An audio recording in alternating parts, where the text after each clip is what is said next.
Salut la team, revenons sur la saison 1 des Anneaux de Pouvoir et surtout les changements majeurs que l'on voit dans la série. Et on en parle dès maintenant dans cette vidéo. Et n'oubliez pas de commenter et de liker. Let's go! Petit message avant de commencer réellement cette vidéo, on est plus de 10 000 sur la chaîne. Merci énormément à tous ceux qui se sont abonnés et bonne vidéo! Amazon avait une lourde tâche, adapter les écrits de Tolkien sur le second âge de la Terre du Milieu, et des changements importants ont dû voir le jour suite à cette adaptation. Le second âge concerne grandement la quête de pouvoir de Sauron en Terre du Milieu après la défaite de son maître Morgoth, les développements culturels et géographiques de la Terre du Milieu dans son ensemble, ainsi que la création des infâmes anneaux de pouvoir qui changeront radicalement la Terre du Milieu. Les showrunners des Anneaux de Pouvoir se sont lancés dans une tâche difficile car certaines parties du deuxième âge sont bien connues et d'autres sont beaucoup plus insaisissables et moins explorées que l'histoire du premier âge par exemple. De plus, le second âge s'étend sur des milliers d'années, ce qui signifie que les écrivains de la série doivent condenser des millénaires d'histoire en seulement 50 heures de télévision. En conséquence, et pour raconter une histoire cohérente adaptée à l'ère du streaming, la série a inventé de nouveaux personnages et a apporté sa propre touche à certains aspects de la mythologie de Tolkien. Certains de ces changements dans la tradition du Seigneur des Anneaux remontent aux notes prises par Tolkien lui-même, tandis que d'autres sont beaucoup plus évidents et auront un impact significatif sur l'histoire du second âge tel qu'imaginé par le créateur original de la Terre du Milieu. Voici un aperçu de tous les changements majeurs que la série a apportés à la tradition établie dans la saison 1 et comment ils peuvent encore avoir un impact sur l'histoire telle que Tolkien envisageait. Alors, on va pas se mentir, l'univers de Tolkien pullule de personnages et pourtant Amazon a quand même jugé bon d'introduire une poignée de nouveaux personnages ayant une signification pour leur histoire. Les ajouts de ces personnages originaux ne sont pas tout à fait surprenants car la création de liens entre certaines scènes, paramètres et intrigues nécessite parfois de nouveaux personnages pour que ces connexions fonctionnent, en particulier dans ce genre de série avec une chronologie de dingue. Les nouveaux personnages incluent l'elfe Arondir et tous les habitants de la Terre du Sud, y compris l'intérêt amoureux d'Arondir, Bronwyn et son fils Théo. Bien que cette petite famille ait joué un rôle important dans l'histoire de la saison 1, elle est absente des écrits de Tolkien sur le second âge.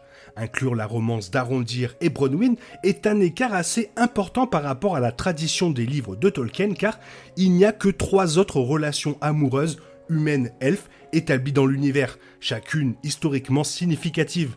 Il sera donc intéressant de voir comment la romance de ces deux se développera et si elle aura le même genre d'impact que la relation entre Beren et Lúthien par exemple, ou Aragorn et Arwen. Avec les habitants du Sud, l'ajout d'Adar est également un ajout significatif par rapport à l'écriture de Tolkien, bien qu'il soit clair qu'ils ont basé son origine en tant qu'Uruk sur les réflexions de Tolkien sur la façon dont les orques ont été créés par Morgoth, comme dans le cadre d'une expérience de corruption d'elfes. La relation d'Adar avec Sauron et son affirmation selon laquelle il a tué pourrait avoir un impact énorme sur l'histoire établie de Sauron, quelque chose que la série a déjà bricolé en incluant Halbrand comme l'un des nombreux personnages de Sauron. Parmi les autres nouveaux personnages, citons Disa, l'épouse de Durin, un ajout agréable à la distribution de nains, mais son inclusion dans la série n'aura probablement aucun impact significatif sur l'histoire établie des nains au second âge, mis à part qu'elle n'a pas de barbe. Il y a aussi plusieurs nouveaux personnages dans l'histoire de Núménor, dont la fille d'Elendil et Arryn, ainsi que le fils de Pharazôn, Kemen, dont l'existence change beaucoup de ce que nous savons du personnage de Pharazôn. Son expérience dans l'histoire de la Terre du Milieu a consisté à forcer sa cousine, la reine régente Myriel, à être son épouse pour s'emparer du trône de Núménor. Kemen a peut-être été ajouté pour changer l'ambition impitoyable et l'histoire de Pharazôn en quelque chose de légèrement plus acceptable pour le public moderne. Bien qu'avec le succès actuel de House of the Dragon, on puisse se demander si ce changement était tout à fait nécessaire. De plus, les personnages pieds velus sont également tout nouveaux dans le monde de Tolkien. Le changement le plus évident mais aussi le plus troublant apporté à la tradition de Tolkien dans la série est la modification des propriétés du mithril et de son utilisation au cours de la saison 1. Dans les livres, le mithril est un minerai précieux capable d'être transformé en lumière, en armure ou en des armes extrêmement durables. En fait, la découverte du mithril conduit finalement à la chute de Khazad-dûm alors que les nains deviennent avides de plus et creusent trop profondément, réveillant un Balrog mortel dans le processus. La série a déjà teasé cette confrontation, bien qu'elle intervienne beaucoup trop tôt dans la chronologie. Dans la saison 1, le mithril a reçu des propriétés similaires à celles des Silmarils, lui donnant le pouvoir de sauver la vie des elfes avant que leur lumière ne s'éteigne à jamais. Les Silmarils étaient 3 joyaux créés par le forgeron elfe Fëanor dans le but de capturer la beauté et la lumière des 2 arbres de Valinor. Il a réussi et a ainsi lancé l'un des chapitres les plus sanglants de l'histoire de la Terre du Milieu. Alors que le maître de Sauron, Morgoth, convoitait les bijoux et les volait avant de fuir vers la Terre du Milieu. Comme le raconte la série, un Silmaril s'est finalement retrouvé dans un arbre au sommet de Khazad-dûm, ce qui change également l'histoire des bijoux eux-mêmes. Et une bataille entre un Balrog, vraisemblablement le fléau de Durin, et un elfe, ainsi que la foudre qui tombe au bon moment, au bon endroit, ont permis au pouvoir du Silmaril et aux forces du bien et du mal de se déplacer à travers les racines de l'arbre dans la montagne, créant du mithril. Cette mythologie entièrement nouvelle a des liens avec les écrits originaux de Tolkien, bien que ces liens soient tendus.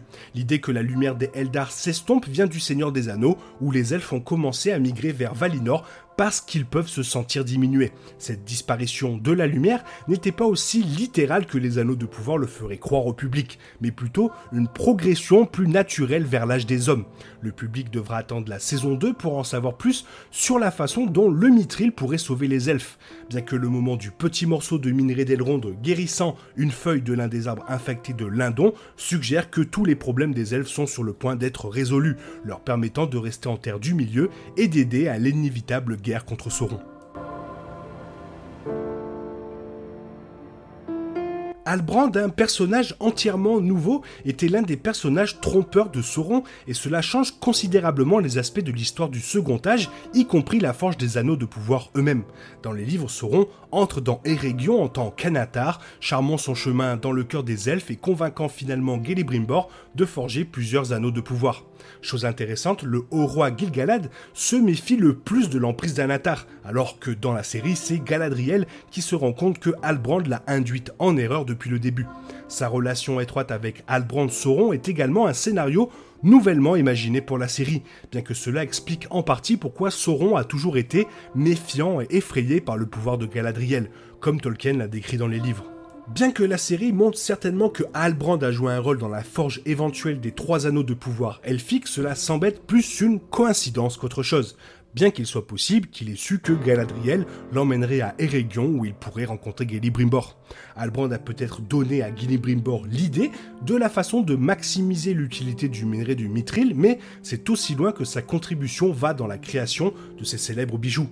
Peut-être que dans la série, Halbrand Sauron découvriront que les elfes ont créé ces 3 anneaux de pouvoir et seront inspirés pour en faire d'autres, mais à l'origine, les anneaux elfiques étaient les derniers à être fabriqués, mais cela changerait également l'aspect important de la tradition de Tolkien qui déclare que Sauron ignorait que les elfes s'étaient créés 3 anneaux, ce qui leur donnait le pouvoir de découvrir que Sauron les avait trompés et avait forgé l'anneau unique en secret. Maintenant que Galadriel sait déjà que Halbrand est l'identité secrète de Sauron, il est peu probable qu'il puisse revenir dans l'Eregion de sitôt et convaincre Celebrimbor de façonner également les autres anneaux de pouvoir. Le final a finalement confirmé que l'étranger est un Istar. Bien que de nombreux signes indiquent que l'Istar est possiblement Gandalf, cela changerait considérablement l'histoire de la Terre du Milieu, car Gandalf et son collègue, par exemple Radagast le Brun, ne sont pas censés arriver en Terre du Milieu avant le 3e âge. L'étranger peut être un magicien bleu à la place, soit Palandro ou Alatar, ce qui donnerait au spectacle beaucoup plus de latitude pour explorer ce personnage très intéressant. Tolkien n'a jamais beaucoup écrit sur les 2 magiciens bleus, juste qu'ils sont partis pour Rhûn et avaient l'intention d'affaiblir Sauron à l'est et au sud. Mais étant donné que Gandalf est un personnage beaucoup plus connu et surtout marketingement ça fait plus d'argent, la série souhaitera peut-être l'utiliser pour exciter les téléspectateurs qui ne connaissent pas aussi bien la tradition de Tolkien. Alors évidemment, il y a quelques autres changements mineurs que la série a également apportés à la tradition de Tolkien. bien qu'il puisse avoir moins d'impact sur l'histoire elle-même, ou seront répandus dans les saisons à venir. Le haut roi Gil-galad, par exemple, a beaucoup de développement à faire avant de ressembler correctement à son homologue du livre. La chronologie de la chute de Númenor a également été compressée et remaniée, le mari de Galadriel, Celeborn, n'a jamais vraiment disparu, les Palantirs ne peuvent pas présenter les visions du futur, toute l'histoire des Pieds Velus est nouvellement imaginée, et le Balrog sous Khazad-dû ne devrait certainement pas encore être réveillé. Peut-être encore plus intéressant est le vœu que Galadriel a fait à la mémoire de son frère Finrod de traquer Sauron, quelque chose qui ne s'est jamais produit dans les récits de Tolkien. Cependant, ces changements ainsi que d'autres qui se produiront certainement encore semblent tous avoir été faits pour raconter une version plus condensée de l'histoire de la Terre du Milieu.